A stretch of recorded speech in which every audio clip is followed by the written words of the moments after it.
Last time we spoke, we discussed the amazing recreational opportunities and historical sites along the Susquehanna River, and we are back in Lower Windsor Township today, talking with Mark Platts, president of the Susquehanna National Heritage Area.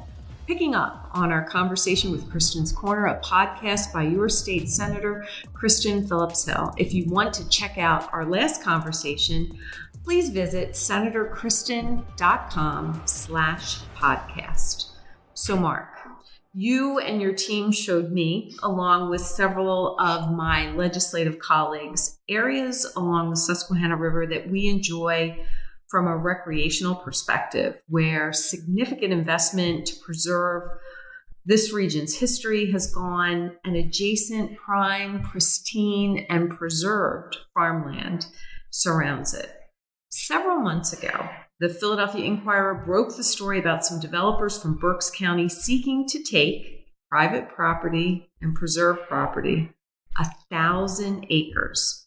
They're going to flood more than 30 farms, about 600 acres, and build a hydroelectric pump storage facility to generate more energy for the grid.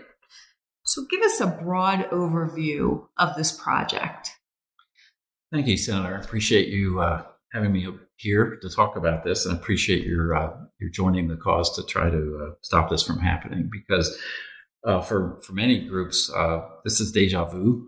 This pump storage facility to be built across Cuffs Run, one of the most scenic streams feeding into the Susquehanna River in our area.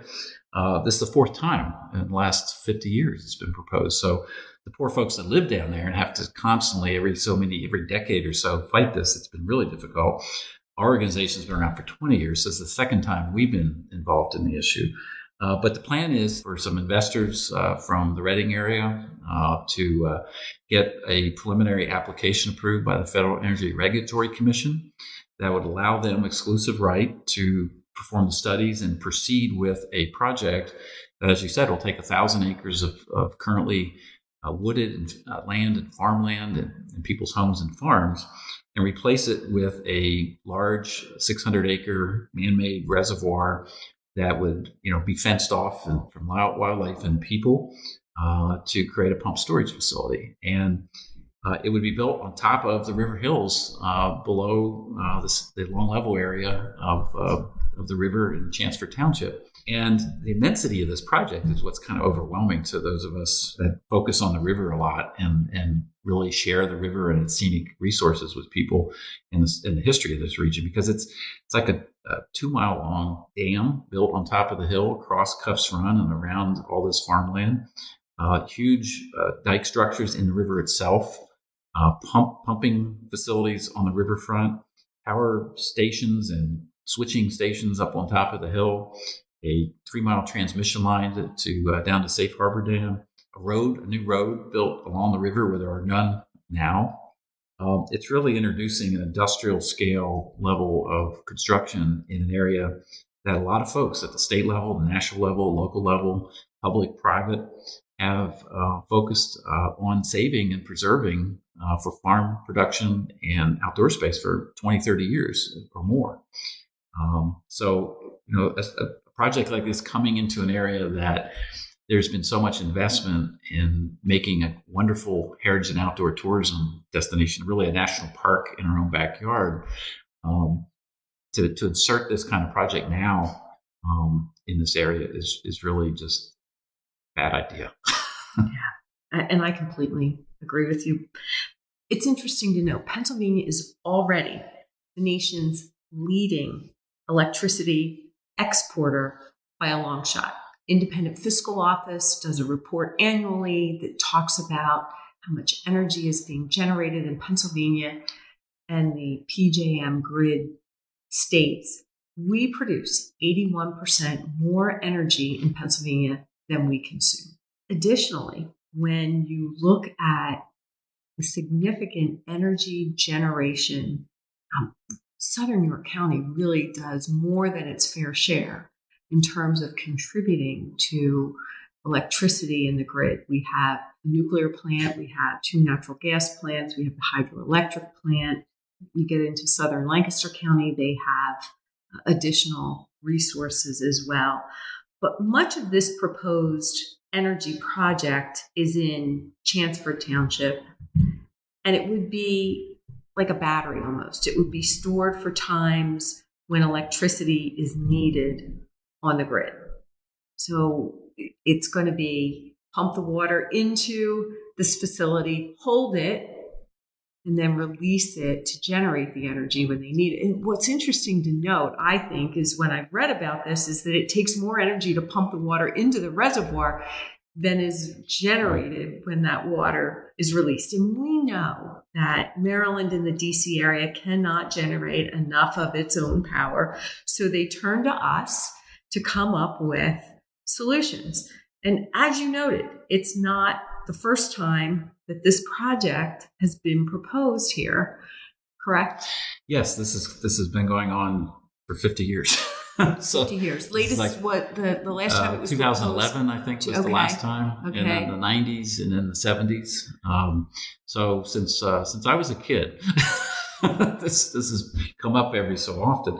And from the energy perspective, they think, well, this is the geography of this place creates the right place to generate electricity, and that may be true. But as you said, we have more than our fair share of power generation, both in Pennsylvania, but particularly in this 40-mile stretch of river from Harrisburg to Maryland. 4 hydroelectric dams, 2 wind turbines, 2 nuclear plants. There's another pump storage facility that's 50 years old in Lancaster side. And so that's part of our history. It's part of our economy here. But this is not the kind of facility that adds value to that. As you said, it takes more energy to pump it up than it generates. So it's definitely not green in the energy sense, but it's for the investors, I'm sure it's green in the money sense. And that seems to be what they're interested in, because they seem to have discounted the concerns of local residents, farmers, people that own this land. They've discounted the organizations like ours, Lancaster Conservancy, Lower Susquehanna Riverkeeper, Farm and Natural Lands Trust, who are saying, hey, this is not the right place or the right time for this kind of project. They just kind of discount it and say, well, we want to do it anyways. So, over $100 million in investment, both privately and publicly, through federal, state, and local tax dollars, have gone into the preservation of this area. It's been a real priority for people in this community, and these are people's homes. They're their farms. They're their businesses. People's entire lives, generations of their families, and 1,000 acres of land gone if this project goes through. The dam is proposed to be 225 feet tall. So what does that mean? And to put it into perspective for our listeners, the Bay Bridge outside of Annapolis, which so many of us traverse, if we're going to the Maryland shore, it's 186 feet tall. This structure will be taller than the Chesapeake Bay Bridge. It's massive. It could wipe out a lot of what York Countyans and so many tourists have come to love about this part of York County.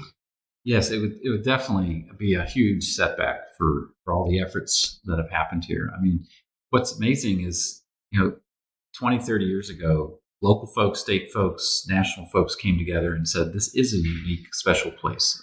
Part of it was our designation as the 2 counties of York and Lancaster as a state heritage area, and now national heritage area. That recognizes the importance of this as a heritage and outdoor tourism destination. But particularly along the Susquehanna River, and particularly in the area where this is proposed, there's been all this investment, as you said, $100 million or more of investment in preserving land, in preserving farms, in creating trails, parks, historic sites, creating a destination that will attract visitors, but also improve quality of life for all of us that live here. But when it attracts visitors, it also brings a lot of money to this area, to our economy. I think the developer of this project said, this is going to create 25 permanent jobs. They're going to spend $2 billion to build this huge plant in these pristine river hills, and it's going to create 25 jobs. Lancaster Conservancy, which has been working for 50 years to preserve land in Lancaster and York counties and along the river, they already have more jobs than that. Jobs promoting conservation. Our organization has grown from one, when I started 20 years ago, to 12, 13 full-time positions, people working and contributing to our community, plus part-time positions. We're going to grow too. Same with the Farm and Natural Lands Trust, Lower Susquehanna Riverkeeper. Between all of us, in a couple of years, we're probably going to have 50 people employed. So I'd be happy to welcome the $2 billion of investment that's going to be spent on this project and invested in conservation, heritage tourism, community revitalization, and we'll blow them away on the number of jobs we'll create. Well, I can tell you that in York County, the outdoor economy has grown significantly, making great contributions. And there are three main industries here in this county, and it's agriculture, tourism, and manufacturing. And this area makes significant contributions not only to tourism, but also to agriculture. And the great thing is, the great thing about all that is it contributes to quality of life, which then attracts businesses to locate here because people want to live, work in places where they can have fun and have a healthy environment and do great, have great experiences. So it has so many benefits for the economy to be investing in that outdoor recreation economy. Well, it certainly does improve the quality of life here in York County and in Lancaster County. So the project proposal is currently under review by the Federal Energy Regulatory Commission, also known as FERC. So what's next? Well, first of all, everybody should learn what FERC stands for because it's the Federal Energy Regulatory Commission, FERC. And it's a complex process and complex organization that works across the country. But what's happening right now is the investors in this project have applied for a preliminary application to FERC that, if granted, would give them exclusive right for so many years to pursue further development of this project, studies and other kinds of work advance the project. So those of us, Susquehanna National Heritage Area, Lancaster Conservancy, Lower Susquehanna Riverkeeper, Farm and Natural Lands Trust, the Cuffs Run Alliance of local residents, we are really trying to stop it now at the preliminary application by making folks aware of the impacts of it, the inappropriateness of it in the site, in this location, the scale of it, the cost of it, the benefits of other types of conservation efforts that far exceed what this project will bring to our area.